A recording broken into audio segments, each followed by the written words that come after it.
নমস্কার বন্ধুরা, অর্চনার চ্যানেলে আপনাদের স্বাগত। আজকে আমি আপনাদের দেখাবো উচ্ছের চচ্চড়ি থেকে মোচা চিংড়ির মালাইকারি। এই উচ্ছের চচ্চড়ি আর শুধু মোচা চিংড়ির মালাইকারি দেখাচ্ছি না, এর মাঝেও আমি দেখাচ্ছি রসুন দিয়ে রুই মাছের পেটি দিয়ে পাতলা ঝোল। প্রথমে আমি দেখাচ্ছি উচ্ছের চচ্চড়ি। উচ্ছের চচ্চড়ির জন্য প্রথমে আমি নিয়েছি 50 গ্রাম মতো ডালের বড়ি, সেটা আমি ছাঁকা তেলে ভেজে তুলে নিচ্ছি। আর নিয়েছি 200 গ্রাম মতো উচ্ছে কুচিয়ে নিয়েছি, বীজগুলো ফেলে দিয়েছি মাঝখান থেকে। এছাড়া দুটো মাঝারি সাইজের গোল আলু লম্বা লম্বা সরু সরু করে কেটে নিয়েছি। আর নিয়েছি সজনের ডাঁটা। যে কড়াইতে বড়িটা ভেজে তুলে নিলাম, ওই কড়াইতে বাকি তেলে 5 ফোড়ন দিয়েছি। 5 ফোড়নটা ভাজা ভাজা হয়ে গেলে অল্প একটু রসুন বাটা দিয়ে কষিয়ে নেওয়ার পরে হলুদ গুঁড়ো, লঙ্কা গুঁড়ো ও জিরে গুঁড়ো দিয়ে ভালো করে মশলাটা করে নিয়েছি। এরপরে উচ্ছে আলুটা আমি দিয়ে দিলাম, দিয়ে ভালো করে নাড়তে থাকলাম বা ভেজে নিতে থাকলাম। এছাড়াও মশলার সঙ্গে দিয়ে দিলাম স্বাদ অনুযায়ী নুন। নুনটা আমি আগেই দিয়ে দিচ্ছি যাতে করে সবজিটা ভালোভাবে মজে যায়। নুনটা দিয়ে দেওয়ার পরে আমি মশলাগুলো দিয়েছিলাম, দিয়ে আমি আলু আর উঁচেটা দিয়ে ভালো করে ভাজলাম। এতে করে খেতে ভালো লাগবে। সবজিটা যদি ভালো করে ভাজা হয়, কাঁচা গন্ধ থাকে না আর খেতেও ভালো লাগে।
সবজিটা ভালো করে মজে গেলে একটু ঢাকা দিয়ে দেব, নিয়ে আবারও বেশ খানিকক্ষণ ধরে আমি এটা কষিয়ে নেব।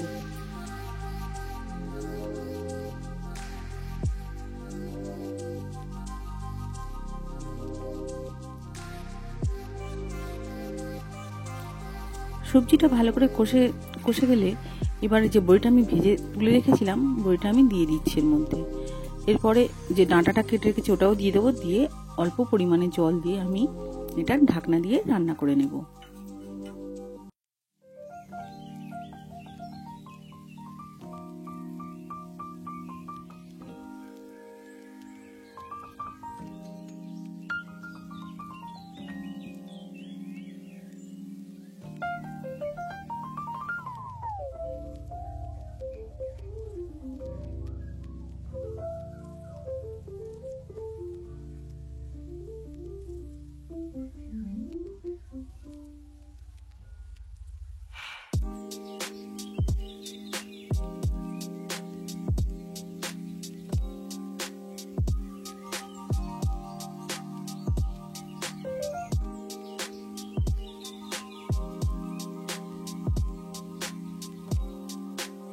আমি ঢাকনা দিয়ে মিনিট 15 মতো রান্না হতে সময় দিয়েছিলাম। এরপর ঢাকনাটা খুলে একটু নেড়ে চেড়ে নিলাম, নিয়ে ওপর থেকে 5 ফোড়ন আমি ভেজে গুঁড়ো করে রেখেছিলাম তা দিয়েছি, সেটা আমার দেখানো হয়নি তাই আমি বলে দিলাম। দিয়ে আমি এটা নামিয়ে নিচ্ছি। আমার তৈরি হয়ে গেল এই গরমে সজনে ডাঁটা ও উচ্ছে বড়ি দিয়ে চচ্চড়ি। বন্ধুরা, আমার এই রেসিপিটি আপনাদের কেমন লাগলো তা কমেন্টসে অবশ্যই জানাবেন, আর যদি ভালো লাগে তাহলে একটা লাইক ও শেয়ার করে দেবেন। তাহলে চলুন বন্ধুরা, পরের রান্নাতে চলি। পরের রান্নাটি হলো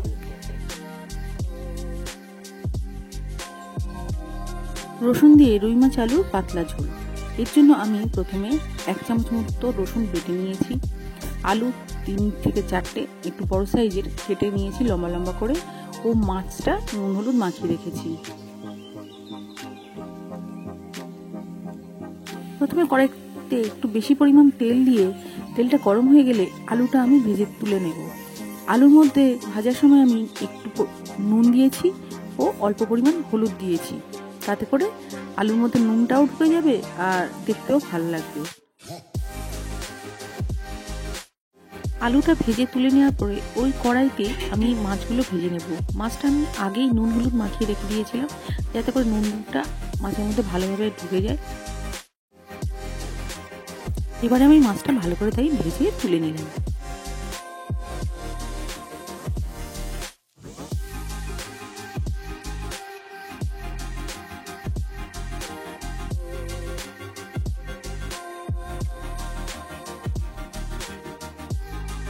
মাছ ও আলু আমার ভেজে তুলে নেওয়া হয়ে গেছে।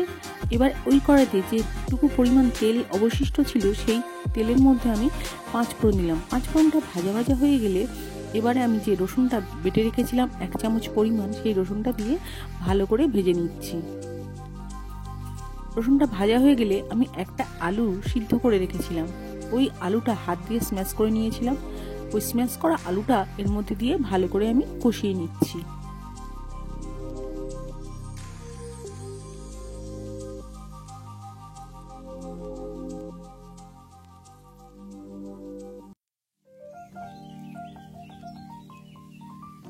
আলুটা ভালো করে কষানো হয়ে গেলে আমি 1 চামচ জিরে গুঁড়ো, 1 চামচ ধনে গুঁড়ো, 1 চামচ হলুদ গুঁড়ো ও 1 চামচ লঙ্কা গুঁড়ো দিলাম। দিয়ে আবারও ভালো করে আমি কষিয়ে নিচ্ছি। তবে কষানোর আগে বেশ কিছুটা আমি তেল দিলাম, যেহেতু তেলটা আমি আগে খুব কম দিয়েছি তাই এবারে আমি তেল দিয়ে ভালো করে কষিয়ে নিচ্ছি। স্বাদ অনুযায়ী নুন দিলাম।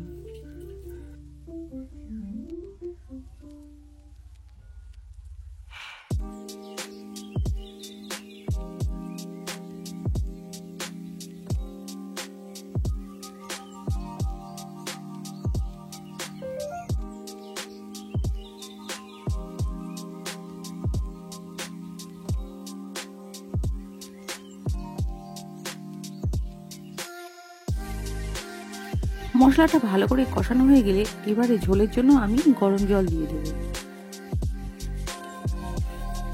জল দেওয়ার আগে আমি উপর থেকে 1 চামচ মতো সরষের তেল দিলাম, দিয়ে একটু নেড়ে নিয়েছিলাম। নিয়ে আমি জলটা এবারে দিয়ে দিচ্ছি। আমি ঝোলের জন্য জলটা আগে ফুটিয়ে রেখেছিলাম, সেই ফোটানো জলটাই দিয়ে দিলাম। আর ভেজে রাখা আলুটাও এবারে আমি দিয়ে দিলাম। যেহেতু আলুটা অল্প একটু সিদ্ধ হতে বাকি আছে তাই আলুটা আমি আগে দিয়ে দিয়েছি। দিয়ে আলুটা সিদ্ধ হওয়ার অপেক্ষা করবো। আলুটা সিদ্ধ হয়ে গেলে যে মাছটা আমি ভেজে তুলে রেখেছিলাম তা আমি দিয়ে দেবো।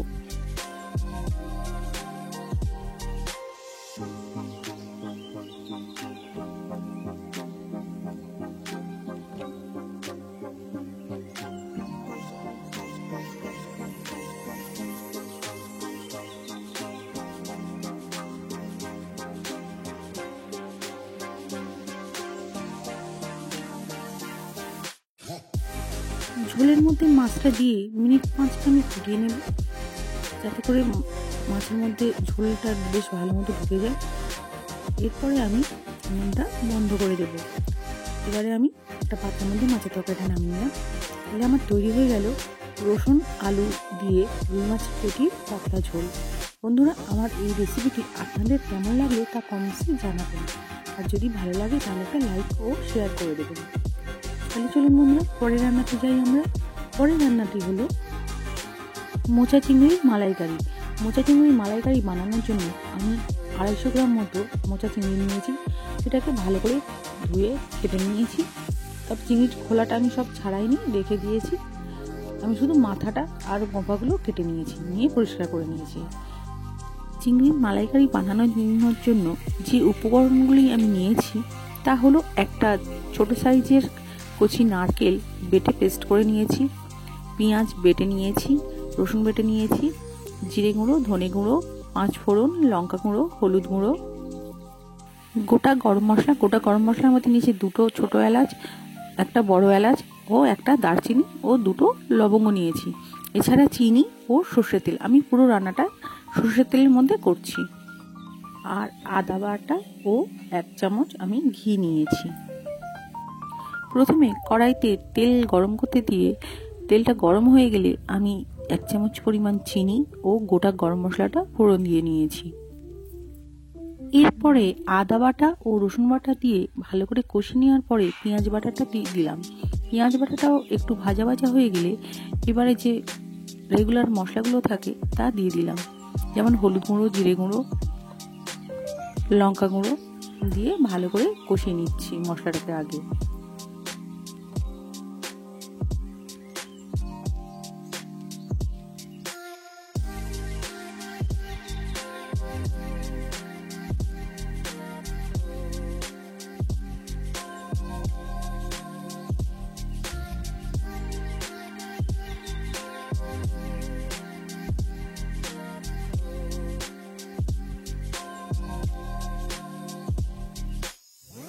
মশলাটা ভালো করে কষানো হয়ে গেলে এইবারে আমি স্বাদ অনুযায়ী নুনটা আমি দিয়ে দেব। চিংড়ির মধ্যে আমি আগে থাকতে নুন ও হলুদ কিছুই মাখাইনি, তাই নুনটা চিংড়ির স্বাদ অনুযায়ী দিয়ে দিচ্ছি। দিয়ে মশলাটাকে আগে আমি কষিয়ে নিচ্ছি। ভালো করে মশলাটা যখন কষানো হয়ে যাবে, চিংড়িটা আমি এই মশলার মধ্যে দিয়ে দেব। চিংড়িটাকে আগে আলাদা করে আমি ভাজিনি, এই মশলার মধ্যেই চিংড়িটা আমি ভালো করে ভেজে নেব। চিংড়িটা যখন ভালো করে ভাজা হয়ে যাবে, এইবারে আমি লঙ্কার গুঁড়োটা দিচ্ছি। লঙ্কার গুঁড়োটা আমি আগে দিইনি, লঙ্কার গুঁড়ো দিয়ে দিলাম 1 চামচ মতো। দিয়ে একটু নেড়ে চেড়ে নিয়ে আনার পরে যে নারকেলটা আমি বেটে রেখেছিলাম, নারকেল বাটাটা আমি দিয়ে দিচ্ছি। কচি নারকেল বলে আমি এটা ছেঁকে নিইনি। যদি আপনারা ঝুনো নারকেল ব্যবহার করেন তাহলে নারকেলটাকে বেটে আগে দুধটা বার করে নেবেন, চিবড়েটা দেবেন না, তাতে খেতে ভালো লাগবে না। আমি যেহেতু কচি নারকেল ব্যবহার করছি তাই এটা পুরোটাই পেস্ট করে দিয়ে দিচ্ছি। নারকেল বাটার সঙ্গে আমি অল্প পরিমাণ নারকেলের বাটিটা ধুয়ে জল দিয়েছি, দিয়ে ঢাকা দিয়ে মিনিট 5 মতো ফুটিয়ে নিয়েছি। এরপরে ফোটানো হয়ে গেলে উনুনটা আমি বন্ধ করে দিয়ে 1 চামচ মতো ঘি দিয়ে দেবো, দিয়ে তরকারিটা আমি নামিয়ে নেবো। তাহলে বন্ধুরা আমার তৈরি হয়ে গেল মোচা চিংড়ি মালাইকারি। বন্ধুরা, আমার এই রান্নাটি আপনাদের কেমন লাগলো তা কমেন্টসে অবশ্যই জানাবেন। আর যদি ভালো লাগে তাহলে একটা লাইক ও শেয়ার করে দেবেন। তাহলে আজকের আমার উচ্ছের চচ্চড়ি থেকে মোচা চিংড়ির মালাইকারি রেসিপিগুলি আপনাদের কেমন লাগলো তা অবশ্যই কমেন্টসে জানাবেন। আর যদি ভালো লেগে থাকে তাহলে একটা লাইক ও শেয়ার করে দেবেন। আর যে সমস্ত ইউটিউব বন্ধুরা আমার এই ইউটিউব চ্যানেলটিকে এখনো পর্যন্ত সাবস্ক্রাইব করেননি, প্লিজ একটি সাবস্ক্রাইব করে দেবেন। তাহলে আজকের মতো আসি বন্ধুরা, নমস্কার। আবার দেখা হবে অন্য নতুন কোনো ভিডিওতে। ভালো থাকবেন।